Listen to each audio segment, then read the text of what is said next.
Hi everybody, how's it going? My name is Jimmy, your favorite set of talking hands. Today, we're going to go over a question I got from a good friend of mine named Peter, who asks, although my Xt1 takes photos in landscape and portrait-oriented mode, I cannot find how to view in portrait mode on the camera. That is a great question. I find a lot of people don't ask this question because we import these pictures on a computer, we can adjust it that way, there's no need to do it on your camera. We've become so computer dependent as photographers. That's not a good or bad thing, but I'm just saying there is something to be said to knowing how to do it on your camera on the fly as you're shooting in the middle of a session. Okay, so if you have a similar Fuji X camera, please follow along. It will prove useful, I hope.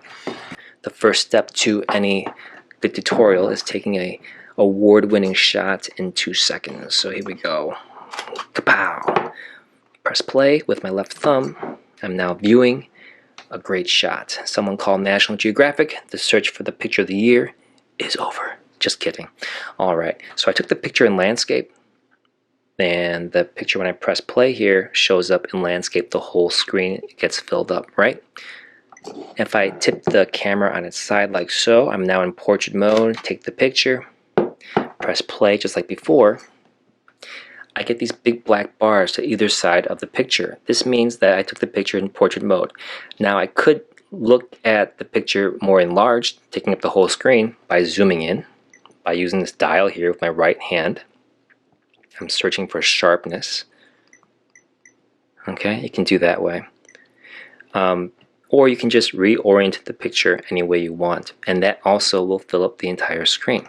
So I'm going to press menu as I'm looking at a particular picture. I'm not in live view.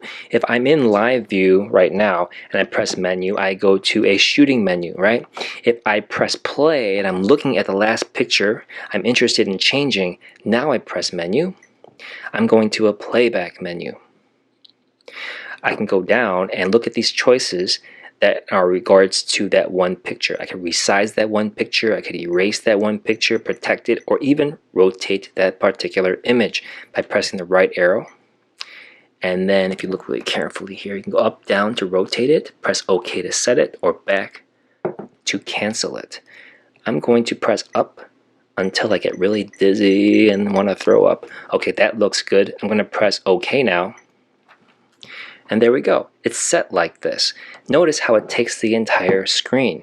I'm also taking pictures of just a deck of cards. I wouldn't necessarily do it when taking pictures of still life. I would just take a bunch of them and hope I got it. But like I said, there's something to be said and useful when doing this, especially when taking pictures of people and portraits, which I'll get into a little bit later. So just another note here. Now that I've set it this way, as I view it later and I take more shots and I come back to this picture, it'll stay like this, okay? If I want to change it later to any other orientation that I want, you can do that as well. Another note, if I import this picture in my computer, it will import on its side like that, so you will have to readjust it later. This is just for my own viewing convenience and looking at it full screen and taking advantage of that beautiful screen, okay?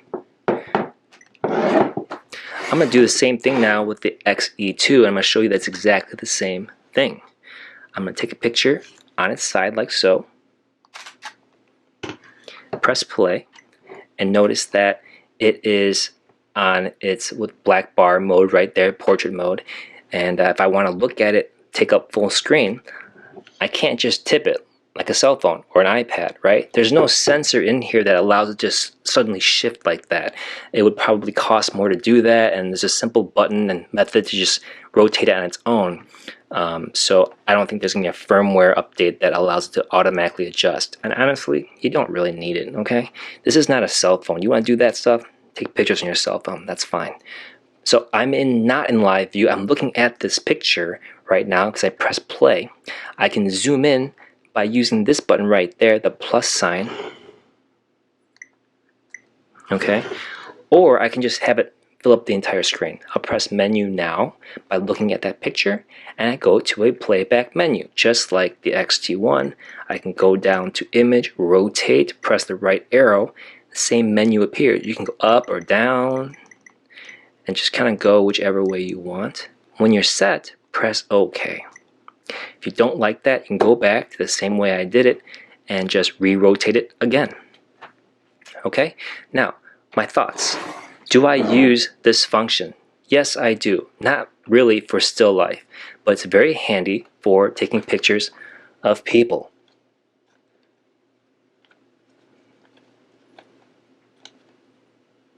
Okay, his balance is not very good. He's been drinking.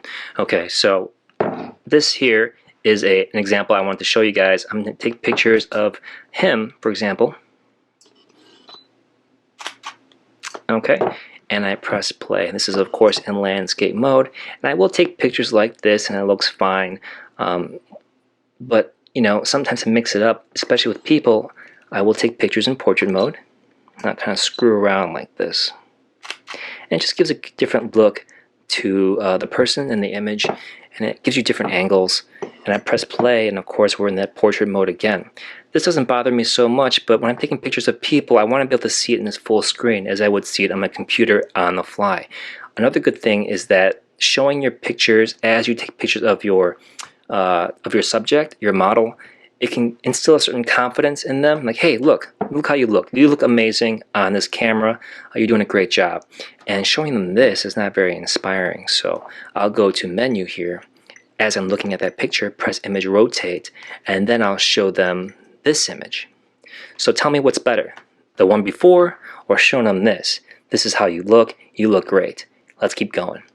This is going to be far more encouraging to your subject, and it's easier to see, and it just pops out of your camera with such vivid coloring that this camera has to offer. So I highly recommend knowing how to do it on the fly, and you can just adjust it later back on your computer afterwards. Okay, so thank you so much for watching. I hope that helps you, Peter. I'll talk to you guys soon on the next video. Bye-bye. I have my thumb permanently stuck to my chin.